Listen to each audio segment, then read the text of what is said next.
தமிழ்ஸ்டார்.com viewers எல்லாருக்கும் வணக்கம். இப்ப சினிபாய்ஸ்ல தெரிஞ்சுக்க போற cinema information. Rajinikanth super star அப்படின்னாவே அவரோட படங்கள்ல இருக்க ஒவ்வொரு பாடல்களும் ஒவ்வொரு படத்துலயுமே பாத்தீங்கன்னா கருத்துள்ள பாடல்களா இருக்கும். அது மட்டும் இல்லாம மோட்டிவேட் பண்ண பாடல்களா இருக்கும். இது மட்டும் இல்லாம எளிதா மனசுக்குள்ள பதிர பாடல்களா இருக்கும்.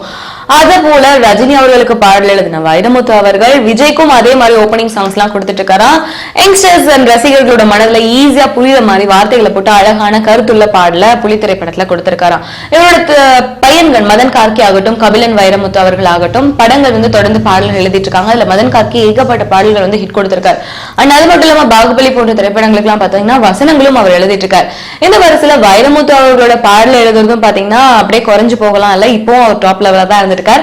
அந்த வகையில புலி திரைப்படத்துக்கு வைரமுத்து அவர்கள் பாடல் வரிகள் எழுதியிருக்காரு. ரஜினி படத்துல என்ன மாதிரி ஓப்பனிங் சாங்ஸ் வருமோ அதுக்கு ஈக்குவலா எழுதியிருக்காரு அப்படின்னு. அதாவது ராரா ராமையா பாடல்கள், நான் ஆட்டோக்காரன் சாங்ஸ் எல்லாம் பாத்தீங்கன்னா ஈஸியா பதிர மாதிரி பாடல்களா இருக்கும்.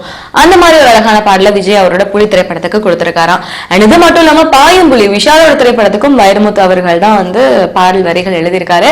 வெயிட் பண்ணி பார்ப்போம் பாடல்கள் எந்த மாதிரி வருது அப்படின்ட்டு. இந்த மாதிரி சினிமா இன்ஃபர்மேஷன் நீங்க தொடர்ந்து அப்படிக்கலாம் அப்ப தெரிஞ்சுக்கணும் அப்படின்னா தமிழ்ஸ்டார்.com தொடர்ந்து பாருங்க.